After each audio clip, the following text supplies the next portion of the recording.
बिस्मिल्लाहिर्रहमानिर्रहीम अस्सलाम वालेकुम। अल्लाह पाक की रहमत करम फजल और शुक्र के साथ आज की रेसिपी करते हैं जी शुरू। आज की इस वीडियो में हम बनाने जा रहे हैं देगी ज़र्दा की रेसिपी।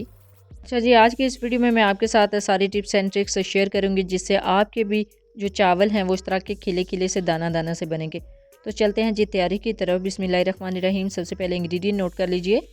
1 किलो चावल लिए हैं और 1 किलो ही चीनी ली है, 2 कप दूध, 1 कप घी और कुछ अशरफियाँ हैं, पिस्ता बादाम और 2 टेबलस्पून इसके अंदर ज़र्दा फूड कलर ऐड किया है और इसके अलावा 6 से 8 सब्ज़ इलायची और 8 से 10 लौंग। यही इंग्रेडिएंट हैं जी जो इस रेसिपी में यूज़ होंगे। अब चलते हैं जी तैयारी की तरफ। बिस्मिल्लाहिर्रहमानिर्रहीम।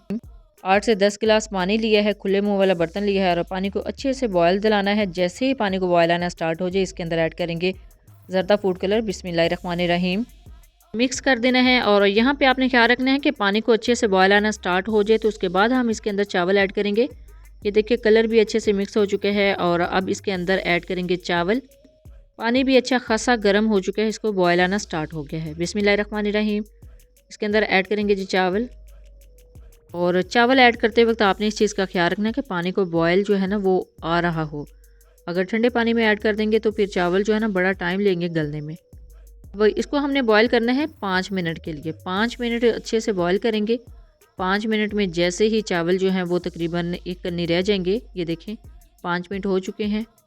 चावलों को छानने से पहले थोड़ा सा चेक कर लेते हैं। जैसे ही पता चल जाए कि तकरीबन एक कन्नी तक बॉयल हो चुके हैं, यानी तकरीबन 90% तक ये कुक हो चुके हैं, तो इनको छान लेंगे। छानने के बाद एक मरतबा ऊपर से पानी भी बहा देंगे, सिंपल जो टैप वाटर होता है, ताकि इसके अंदर जो मज़ीद इसके पकने का सिलसिला है ना वो ख़त्म हो जाए। ये देखिए जी अल्हम्दुलिल्लाह मैंने छान लिया और इसके ऊपर से एक मरतबा से पानी भी बहा दिया है। अब चलते हैं जी इसको तड़का लगाने की तरफ। बिस्मिल्लाहिर्रहमानिर्रहीम। यहाँ पे कढ़ाई ले लिया है, उसके अंदर 1 कप घी ऐड कर लिया है। अच्छा जी, 1 किलो चावल हैं तो 1 कप घी जाएगा और अगर आधा किलो चावल पकाएं तो आधा कप घी जाएगा। और अब इसके अंदर ऐड किए हैं जी इलायची और लौंग। बिस्मिल्लाहिर्रहमानिर्रहीम। और अब इसको थोड़ा सा कड़कड़ाना है 30 से 40 सेकंड तक। जैसे ही घी मेल्ट हो जाएगा और ये 30 से 40 सेकंड तक कड़कड़ाना स्टार्ट हो जाएंगे तो इसके अंदर ऐड करेंगे दूध। अभी इतना ज़्यादा गर्म नहीं होना चाहिए घी, अदरवाइज़ ये दूध उड़ जाएगा। बिस्मिल्लाहिर्रहमानिर्रहीम। ये देखिए बहुत ज़्यादा गर्म नहीं था घी, तो देखिए आराम से ही इसके अंदर ऐड हो गया है। अच्छा जी, दूध ऐड करने के बाद इसको 2 मिनट तक पकाना है ताकि ये जो लौंग और इलायची है ना इसका टेस्ट इस तड़के से इस दूध में से आना स्टार्ट हो जाए। तो ये देखिए 2 मिनट में इसके अंदर बबल बनना स्टार्ट हो गए हैं। इसको बॉयल आना स्टार्ट हो गया है तो इसके अंदर ऐड करेंगे चीनी। बिस्मिल्लाहिर्रहमानिर्रहीम। ये भी चावलों के हिसाब से है, 1 किलो चावल हैं तो 1 किलो चीनी जाएगी। अगर आपको मीठा ज़्यादा पसंद नहीं है तो आप थोड़ी सी चीनी कम कर दीजिएगा। अब इसको मेल्ट करना है, 3 से 4 मिनट लगेंगे इस चीनी को मेल्ट होने में और फिर मज़ीद 5 मिनट तक इसको पकाना है। 3 से 4 मिनट में जैसे ही चीनी मेल्ट हो जाएगी ना तो इसके अंदर बबल्स बनना स्टार्ट हो जाएंगे। आपने उन बबल्स बनते हुए इस सारे बैटर को 5 मिनट तक इस तरह पकाना है। देखिए जी अल्हम्दुलिल्लाह 5 मिनट हो चुके हैं। अब इसके अंदर बॉयल चावल ऐड करेंगे। बिस्मिल्लाहिर्रहमानिर्रहीम। ये देखें चावलों को निचोड़ के रख लिया था और इसके ऊपर पानी भी बहा दिया था, तो ये बिल्कुल एक एक दाना चावल हैं।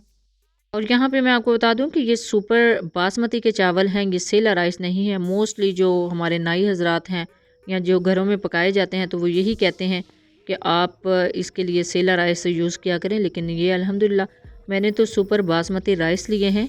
अच्छा जी, ये असल में ना इंडियन सुपर बासमती चावल हैं, इसी वजह से ये लंबे लंबे से और खिले खिले से बनते हैं।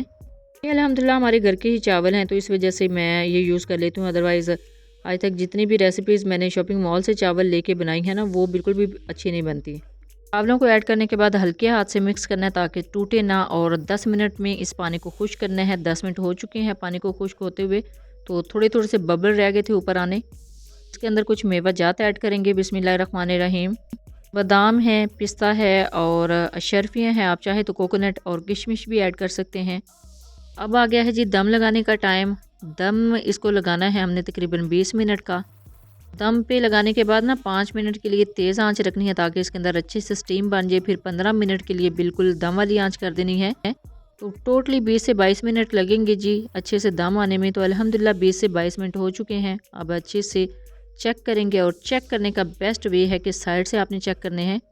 देखिए मैंने साइड से स्पैचुला लगाया है तो बहुत ही खिले खिले से चावल एक एक दाना बने हैं। इनको कंप्लीट दम आ चुका है। अदरवाइज़ आपने देखा है ना कि जुड़े जुड़े से चावल होते हैं, तो अगर ये नीचे से भी निकालेंगे ना तो ये बिल्कुल खिले खिले से बने हैं। अल्हम्दुलिल्लाह जितना मर्ज़ी इनको मैं हिला लूँ ये बिल्कुल भी नहीं टूटे, बिल्कुल खिले खिले से लंबे लंबे से चावल बने हैं। ये है जी देगी ज़र्दा की रेसिपी। आई होप आपने सारी टिप्स एंड ट्रिक्स को नोट कर लिया होगा। इसी तरीके से अगर आप भी बनाएंगे तो आपका भी सेम ऐसा ही देगी ज़र्दे की रेसिपी बनेगी। तो अल्हम्दुलिल्लाह अल्हम्दुलिल्लाह हमारी रेसिपी कंप्लीट हो गई है। इसको मैंने कर लिया है डिश आउट। आप भी इसी तरीके से बहुत ही आसानी के साथ देगी ज़र्दा की रेसिपी बना सकते हैं। जब भी बनाएं अपना फ़ीडबैक ज़रूर दीजिएगा, दुआ में ज़रूर याद रखिएगा। अल्लाह हाफ़िज़। Thanks for watching.